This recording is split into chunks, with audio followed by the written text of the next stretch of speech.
So at least now we know why Ayama's a fucking creep. It's because he sort of relates to Deku in a way, but there's some jealousy involved, and is it just safe to just say, just stay with my previous statement that he's a fucking creep? Yeah, we'll just go with that because yeah, he's a fucking creep, and like, yeah, a character that was like, let's have a little bit of development for him, because I'm sure out with like the that hundred of thousands of fans around the series that was like, hey, can you know, there's like one or two Wayama fans maybe, and I'm not gonna lie, I really liked how this chapter started, where he just goes in, he closes the window, the second those windows and all that, and he fucks off, Deku wakes up with straight eyes bulging, shitting himself. He's like, I know that was Aoyama. Like, why was he on my veranda? Why was he trying to do that? And then he opens the window and Aoyama doesn't care because he knows that he'll see it. He opens up and in like that piece of shit cheese, he's like, I know. With a little star on top, and it just it's just this great line of just Deku just screaming, cheese! He's like, what the?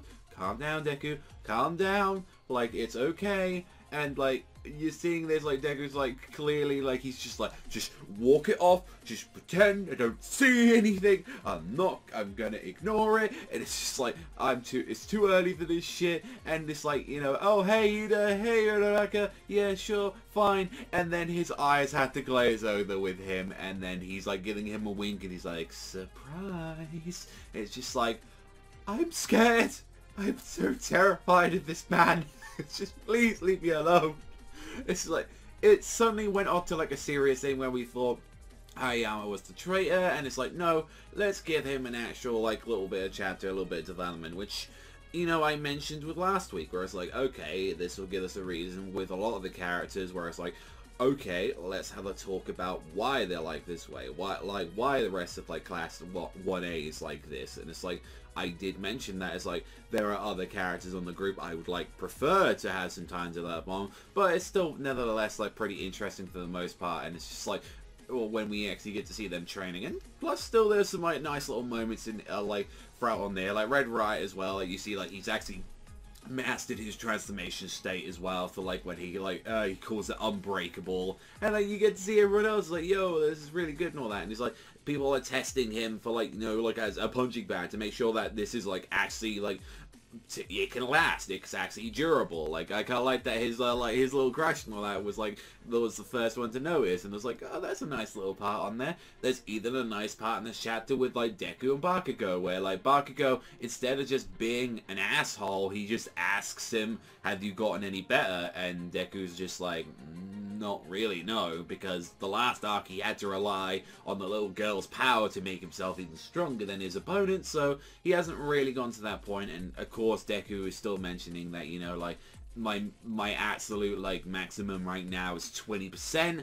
I couldn't even do that to beat Jisaki. I need to make 100% my own, otherwise I won't win. So I think at this point, like, he's probably going to be making himself go to like 40%, 50%. That's probably going to be his next kind of like goal that he's going to try and like work towards until, you know, the end of the series, that he's going to make 100% his own.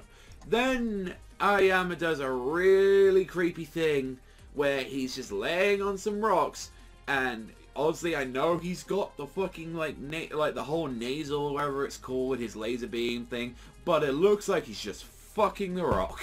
It generally looks like he's pounding the rock in, and then immediately he's like, I'm gonna use my new technique. It's like my naval laser buffet. Like, it's like once more, and it's like he's firing it out everywhere. But, like, if you remember, this was a thing with him where it was like, oh, it makes him feel sick if he uses his powers. That was one thing. And plus, he wrote a little message into Deku as well, which was, I believe it was in French or something, and it's like, still water runs deep, I believe it was saying. And then he's like, oh, I feel sick now.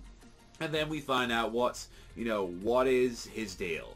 And he's just like, look, your quirk doesn't suit your body as much as it doesn't, like, suit mine.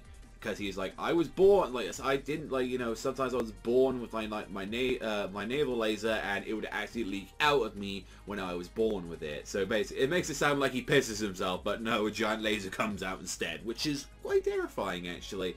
He's just like, the doctors told me, you joined the school, you couldn't control your quirk, and it's like, I thought you and I were the same since then, because you were, like, at the start of the chapters, you wouldn't, like, control that, and it's just like, before that, I kind of, like, thought of you as, like, a friend or something. It's like, are you surprised, like, are you happy about that surprise? And it's like, nothing makes me more happier than surprises, I thought you'd be happy, and it's just like, and he mentions this and all that, it's like, you won't be able to, like, if you're gonna face the hardships alone, you're not gonna shine.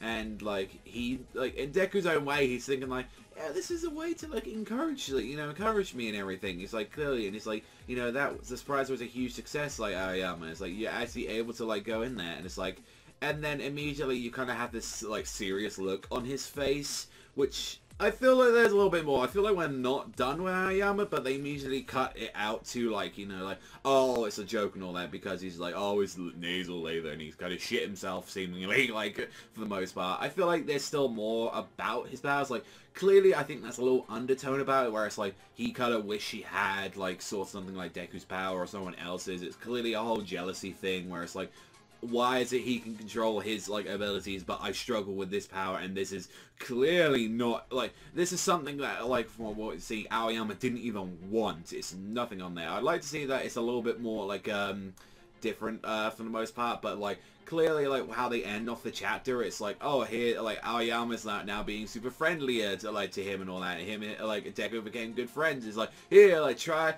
some, like, little cake I found and all that, and it's like, and I kind of like that. It's like, you see, like, the electric guy and also, like, Poison chick, they're just there, like, brushing their teeth, they're, like, just happy, they're like, yeah, they're good friends, yeah. It's a weird chapter. I like to say that we're not done with Aoyama. I still think there's some stuff with him.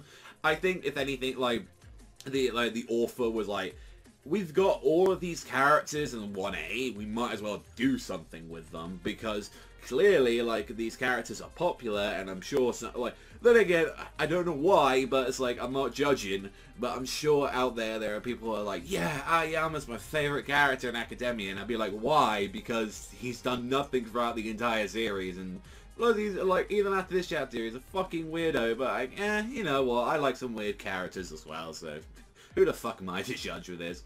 It was a fine chapter. I enjoyed it. It was like it was a little bit, like, out of the area that I was expecting. Then again, I still wouldn't be surprised if we get another little bit here and there with Aoyama. I still think it's a whole kind of little jealousy thing with him, but it's like, who knows? We might actually see him, like, progress and, like, actually be able to, like, master his powers for the most part. So, and then again, like I think with, like, every other Academia chapter, there were still nice other bits.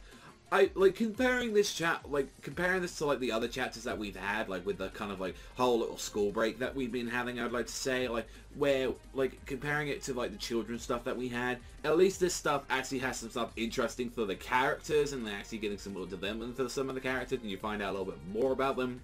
But then again, one of those kids chapters was fucking just, please end my soul, my existence. So I will see where, like, people are like, where they're like, I don't care about this fucking character unless he's a traitor, unless he's, like, some real shit going on. So I can understand people with this chapter, but honestly, it was fine. It was a fine chapter. I kind of just want to, like, can we, like, progress a little bit? Because we thought with the Aoyama thing we was, but, like, I don't know, I guess a lot of us are getting a little bit thirsty to see a little bit more of that action and a little bit more, like, of those characters, so we'll have to wait and see. But overall, at the end of the day, if it helps build up the class, then that's fine, but we can do that as well with the next arc. I'd like to see some of the other characters get their time to shine, like, other than just, like, Deku and the gang. But that's all from me. Thank you so much for watching, and I'll see you guys, though, next time.